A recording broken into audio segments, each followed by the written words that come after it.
Do you think you're ready for a raise?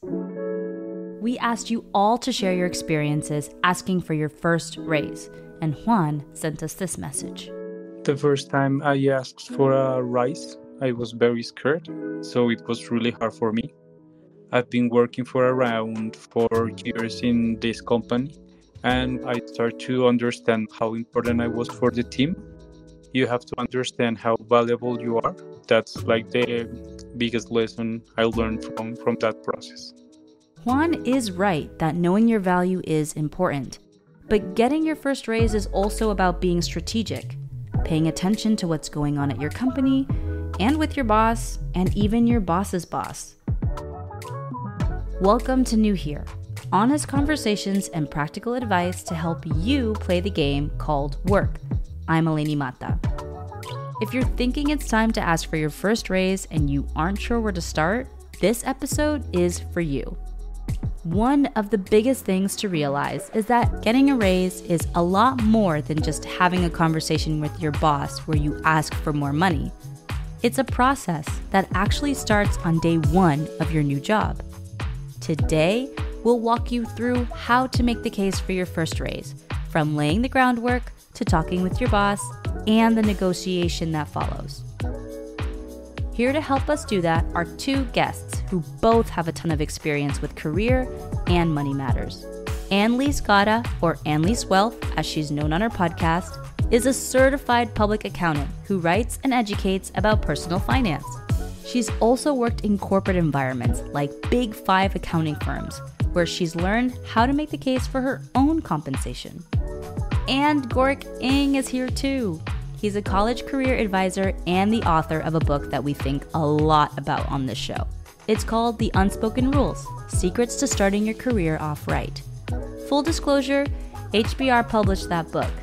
But Gorick started his career in investment banking and later worked in consulting.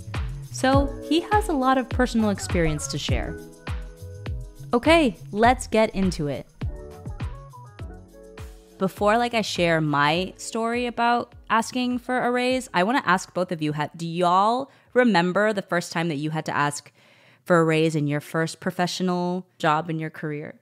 Well, actually, the first time was when I didn't get paid at all. It was a volunteer opportunity. It was for a for-profit company, so they're making money and I'm helping them make money. And I felt like I was actually doing a lot more than even some of their current employees were doing. So I said, hey, I'd love to contribute maybe longer term and over the course of school and over the coming semester. I am evaluating a couple of other opportunities. Admittedly, they are paid. I'm wondering if we might be able to talk about a stipend, an honorarium, synonyms for a paycheck.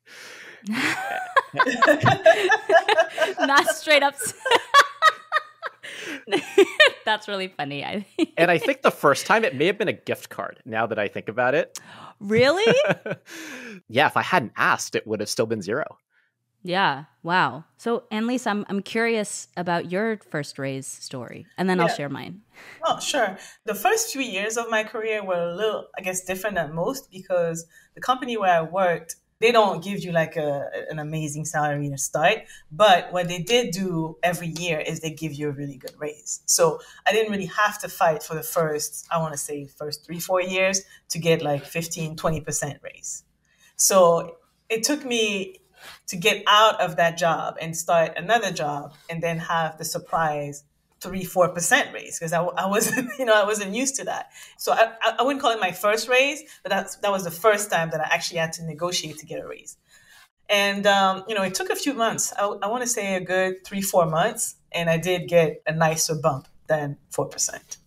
Yeah. Going into my first professional job, that's when I had to negotiate and ask for a raise for the first time. And I remember I had to call my mom and was like, so how do you word it? Because to me, communication is the hardest thing. It's how do I convey this in a way that still sounds professional, but I still sound like me. I still sound authentic. And I wrote everything down. I practiced, but also improvised. So practicing the improvisation so I don't feel like I mess up during the conversation. Like I asked my manager first, like, can we have the conversation? And she said yes. And then we scheduled a separate meeting to have the actual conversation. And I told her, this is how much I'm getting paid now. And this is how much I would like to have. And she's like, okay, well, let me get back to you. And I think it took 3 weeks to a little bit more than that. And then she finally was like, oh, congrats, we're giving you this amount. But it was like $12,000 less than what I'd asked for. My first instinct was, I would like to renegotiate that. And she's like, okay, well, I'm going to try. and then she came back and she told me, like, I'm sorry, this is the amount that they came up with. I don't think it can go anything higher. But before we go into what do you do when that happens, I was mentioning like one of my challenges is communicating and saying it in a way that sounds professional and appealing. I want to ask both of you, what are some challenges that you feel like early career professionals or somebody going into like their first professional job face when asking for a first raise? I think there's several challenges. One that's very common is wondering if you're worthy of that raise, right? Have you been able to deliver the type of work that would commend that raise? And when you don't have anything to compare, like if you don't have like a peer to talk to, or like you did talking to your mother and getting advice from professionals, you might feel like you don't even deserve the raise yet. I think another challenge is you don't necessarily want to come across as someone who's only in it for the money, right? So you might be hesitant to have the conversation. But like, I want to challenge this because aren't we all in it for the money though? Like we're like we're working for the money. So why not ask for exactly. That's how I feel. Money, you know? But it is hard, like finding that worthiness. And I don't know if it's like imposter syndrome or if you just struggle with advocating for yourself in general. Yeah, for folks in their early career, and honestly, for the rest of our careers and lives, it's this delicate balancing act of being at the right time and saying it with the right tone. What I often see are folks either asking too early or too late, asking too firmly or asking too softly. What? Okay. So if we're talking about too early, I mean, I have lost count of the number of folks I've talked to who have this, oh, kids these days kind of conversation, right? Like, oh, these millennials, these Gen Z, they're so entitled. They just showed up to work for 2 weeks and now they want to be CEO. That's an example, right? Of being too early, perhaps.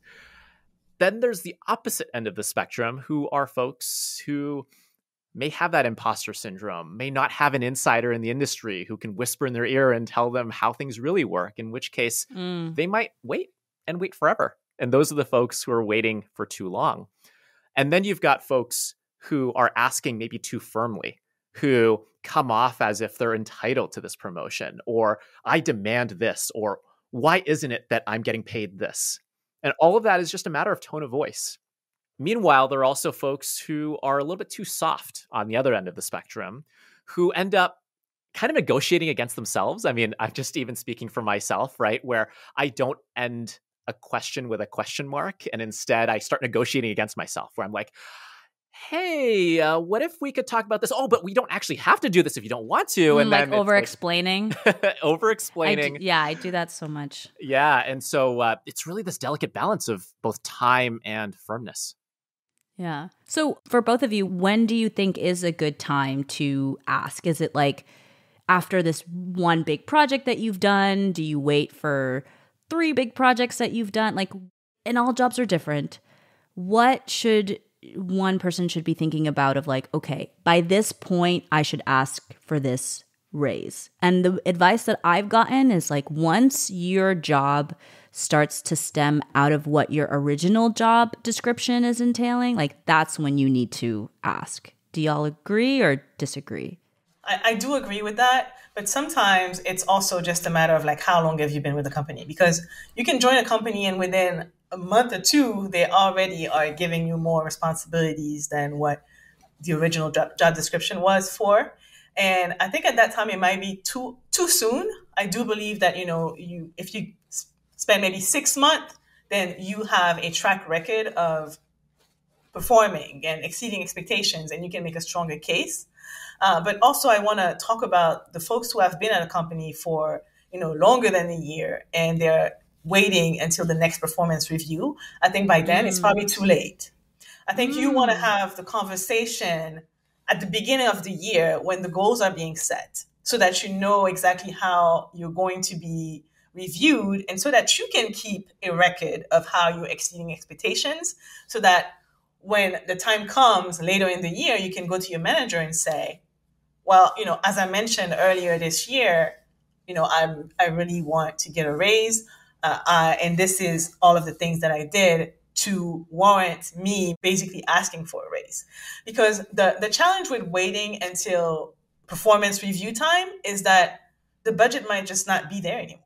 Oh, dang. So it really is timing. That's hard. I think what I'm hearing from both of you is that there's timing with respect to where you are in the calendar year and the budgetary cycle, but also timing as it relates to your performance and your potential, where I first ask myself, am I a high performer in the eyes of other people? Then the question becomes, are you also a high potential? And that speaks to the conversation you just had about, are you extending beyond your core job description, where folks are seeing enough potential in you that they're thinking, hey, you're too good to just be doing this. How about we also pull you into this other thing? How about you come join us at this important client meeting? And once you find yourself extending beyond that core job description, you're in many ways already getting a promotion, quote unquote. You're getting a promotion in the form of additional responsibilities, which is a good endorsement that people trust you. That's the point at which it starts making sense to start asking yourself, hey, okay, I've gotten promoted from the perspective of more important responsibilities. Can now I ask for a better job title? And can I ask for more money? I wasn't thinking about promotion in that way, like where like, oh, you're getting asked to do more or like be part of more meetings. Like I wasn't thinking about it. So I like that because now I'm like, hey, I've been promoted a lot. I should be talking more. Like clearly I'm worth more to you now. Now let's you're make inviting things me to balance these out. things. Yeah, fair. I like that. I feel like I need to have you in my corner to be like, Elainy, this just happened, so you're worth more. I have a question from a listener, Harshini, and they said, I just started a couple of months ago.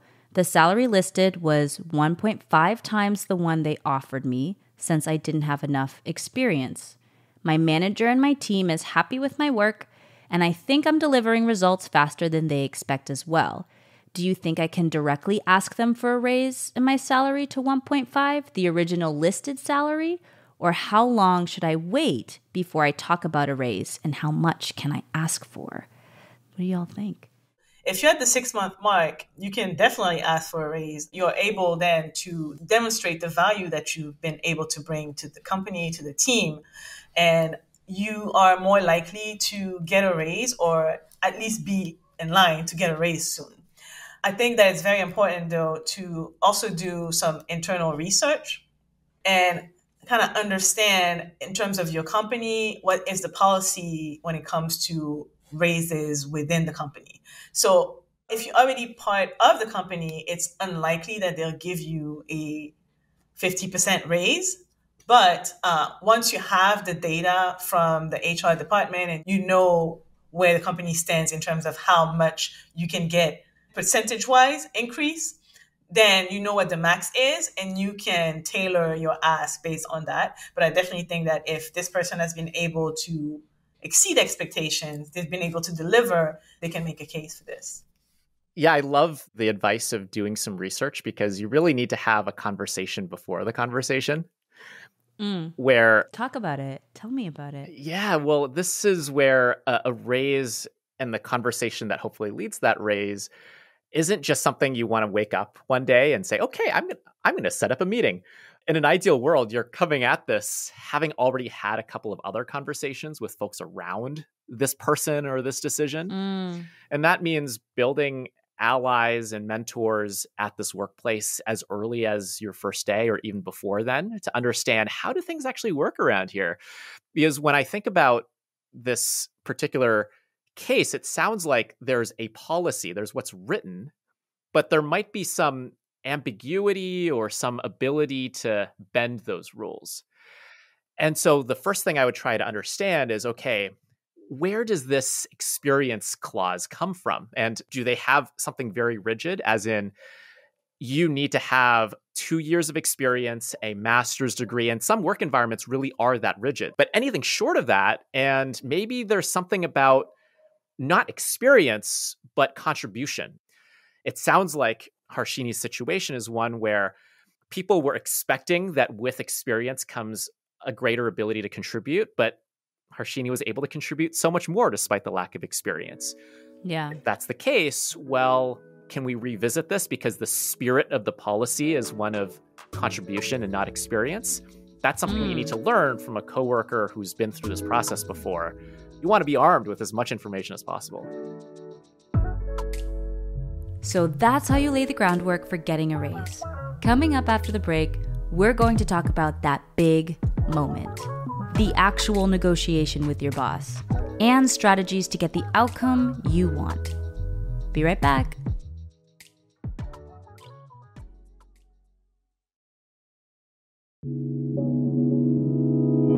Okay, we're back. Let's pick it up where we left off. Should we go in with a set number when going into the room to have this conversation? I believe you should have two. You should have what you're going to ask and what your real number is. The reason being, most likely you won't necessarily get what you want because remember, it's going to be a negotiation. So yeah, my philosophy is have two numbers. I love that. Me too. And when it comes to having those two numbers, there's probably going to be somewhat of a difference between the number that's possible within your particular context and the number that you're actually valued at with the market. And so another way of thinking about your worth, which is kind of at the crux of this whole conversation, is what else could you get? Now, the more antagonistic way of doing this, and some people unfortunately really are in the situation, or fortunately, depending on your perspective, is someone comes along, like a recruiter, for example, and says, hey, check out this role. We can pay you this much. And it's like, oh my goodness, it's magnitudes more than I currently have. Those people go to their company and say, hey, I would love to really, have this conversation about whether I could get a little bit more. And then the company shoots down the conversation. And then they accept this other offer that's paying them a lot more. And they come back and then their company's like, oh, wait a second. Actually, we could pay you more. In which case, folks are then coming back and thinking, well, did it really take someone else to pull me away for you to really treat me with value? So that's the antagonistic way. The other one is to have these other benchmarks in your back pocket and say, hey, I'm evaluating these opportunities and or I was doing this research or my peers at other organizations, or I'm deciding I have decided when I accepted this job offer between this opportunity and this other opportunity, what would it take for us to get closer to or to match what I've been offered or however much the market is valuing me at? Yeah. So how do you plan for that conversation so you can sound confident and you just sound like you're ready when you're going in there? What is your advice of preparing for that conversation? So there's a slight difference between achieving a salary match versus salary parity. So salary match is where you're matching something that's external versus, and unfortunately, this is especially the case for folks who are coming from underrepresented backgrounds and women, which is that they're just paid less than their coworkers. And that's achieving salary parity. So, hey, I'm performing at this level. My peers are getting paid this much. What would it take? And that moves us into that conversation where the general structure of the conversation that I found helpful is to say, here are the facts, or here's the situation. This is what my request is.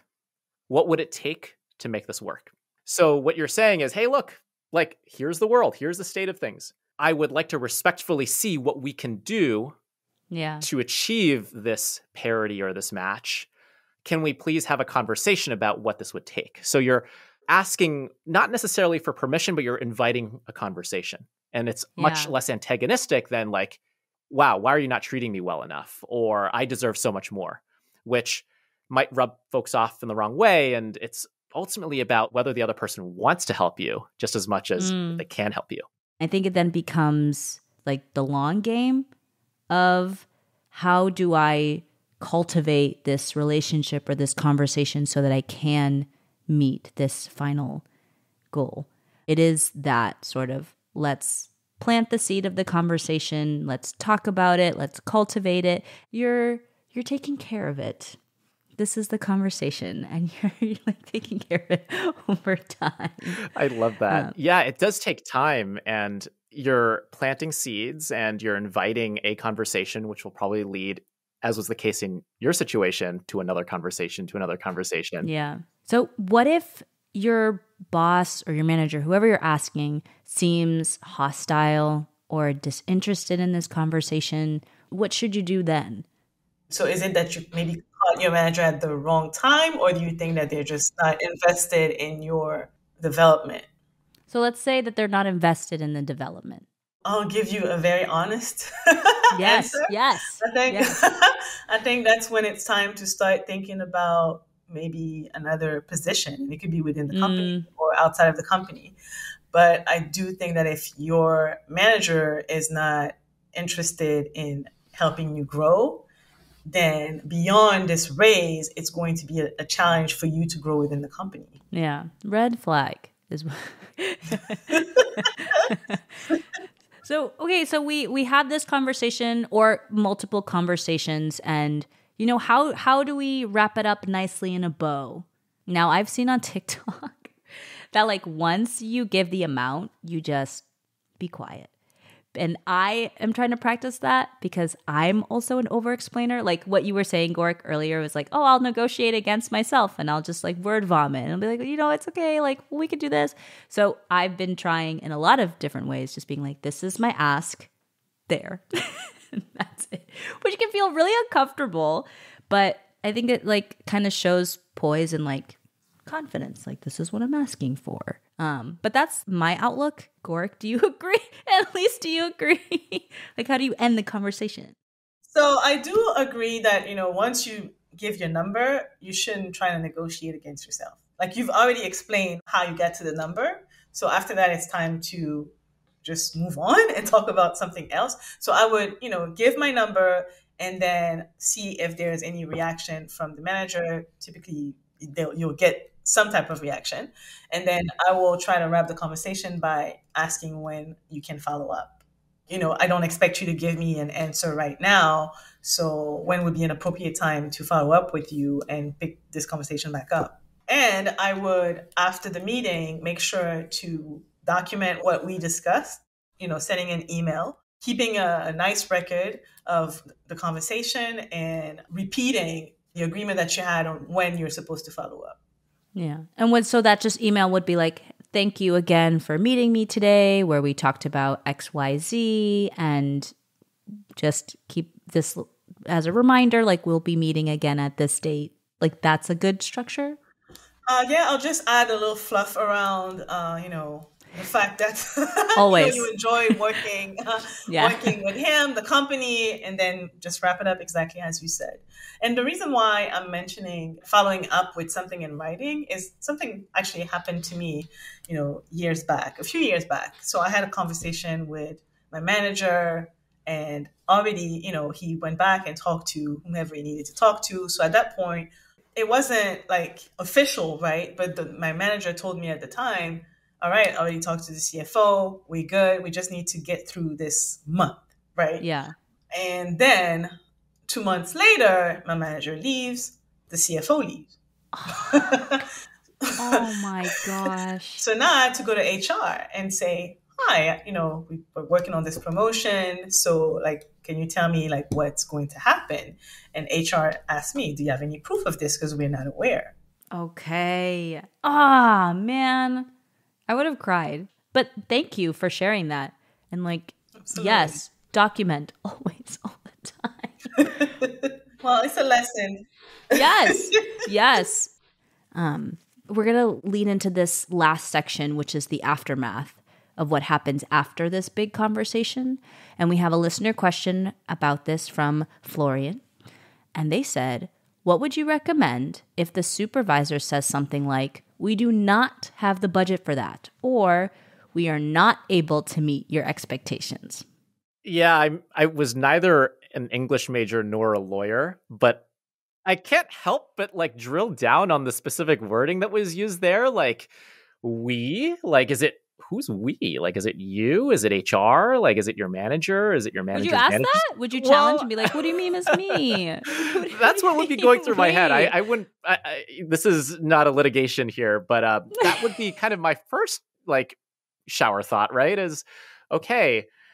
How much of this is we can't versus I don't want to, and then we can't or we don't have budget. I think I would try to understand that as well. One of the things that I think is just helpful to do in any of these situations is shower people with gratitude.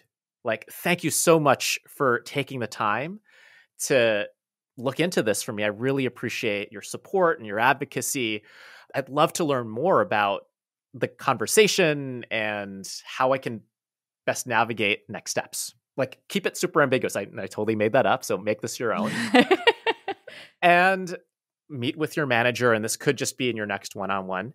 I would keep it super open-ended and have them kind of do the word, the word vomit of what happened, because you don't know what they're going to say. So I would just say, "Oh, thanks so much again. I'd love to hear more about the conversation that you had and what went into this decision." And then just shut up and let them speak. They might tell you everything, right? They might say, "Oh my goodness, I was really trying to advocate for you, and it was actually so-and-so," or like, we're just short on this budget line item, but like, let's talk in 3 months or 3 weeks, or hey, let me revisit this conversation with this other person. Like, let them talk, because you really never know where that conversation would go. I have one question that's actually really interesting to me, because I wasn't introduced to this idea until last year. I'm part of like a Slack channel for salary or like just money talk. And somebody had asked, like, are there other things that I can negotiate for if I don't get the salary that I asked for? And I had seen these options like, if you work from home, see if you can negotiate like them reimbursing you for your Wi-Fi because you need Wi-Fi for you to continue working from home, or ask if they can reimburse you for your Easy Pass. Like, I didn't know that you could negotiate for more things outside of money if you don't get the amount that you asked for. So is that a thing? And what can I negotiate for? Yeah, that's definitely a thing, and you can also negotiate for more PTO. Also, if you can't get a salary increase, you can ask for a bonus because it doesn't come necessarily from the same bucket. And also the bonus is a one-time commitment from the company. So it's worth asking. There's a lot of things that you can negotiate outside of the salary itself. And what about you, Gorick? What else would you add to that? Yeah. Well, you could ask for example, tuition reimbursement, budget to attend a conference or particular professional development opportunity.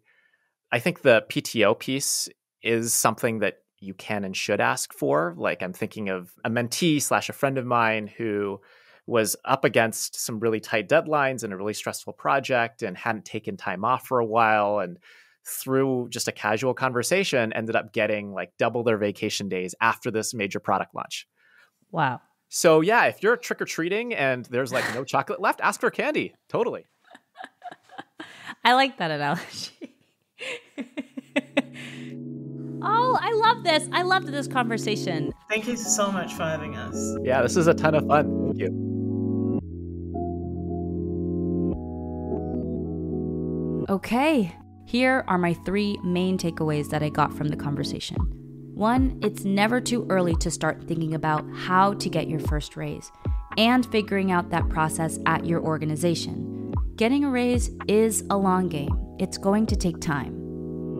Number 2, have a strategy for negotiating about things other than money, and always follow up your conversation with an email. And number 3, you are worthy. Asking for that raise is scary, but don't let that stop you.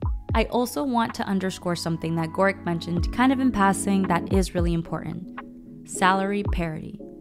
Wage gaps and bias are real, and we didn't even get into that as much in this episode. But we'll drop some links in our show notes to help you think more about it.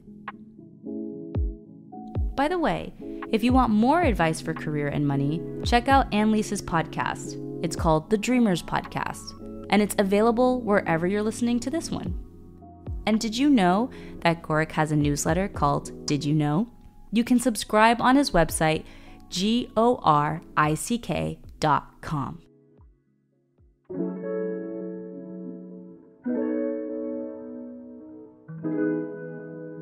Next week, we'll be talking about layoffs. The first time it happens, it can be a huge shock for anyone. The pain and the sense of rejection are real, but we'll help you find the hidden opportunities that come with a layoff so you can bounce back and move forward with your career. Check back next week for that. Thank you so much to our listeners who shared their first raise questions and stories with us. We've had such a huge response to this topic, and we love hearing from you. So please keep sending us your stories and questions about work, and let us know what else you'd like for us to cover. Our email is newhere@hbr.org. And if you send us a message, we have some amazing show stickers to send you. Again, our email is newhere@hbr.org. And if you liked what you heard, follow us on Spotify, Apple Podcasts, or wherever you get your podcasts. And while you're there, leave us a review and tell us what you think of the show. Then send the episode to your group chat, Slack, or wherever you talk work. Did you know that Harvard Business Review has more podcasts to help you manage your business and your career? Find them at hbr.org/podcasts or search HBR wherever you listen. This episode was produced by Hannah Bates, Ann Sani, and me, Elainy Mata. Our editor is Mary Dew, and our engineer is Tina Toby-Mac. Supervising editors are Maureen Hoke and Paige Cohen. Ian Fox manages podcasts at HBR. And our theme song was composed by Graz de Oliveira. See you back here next week. Bye!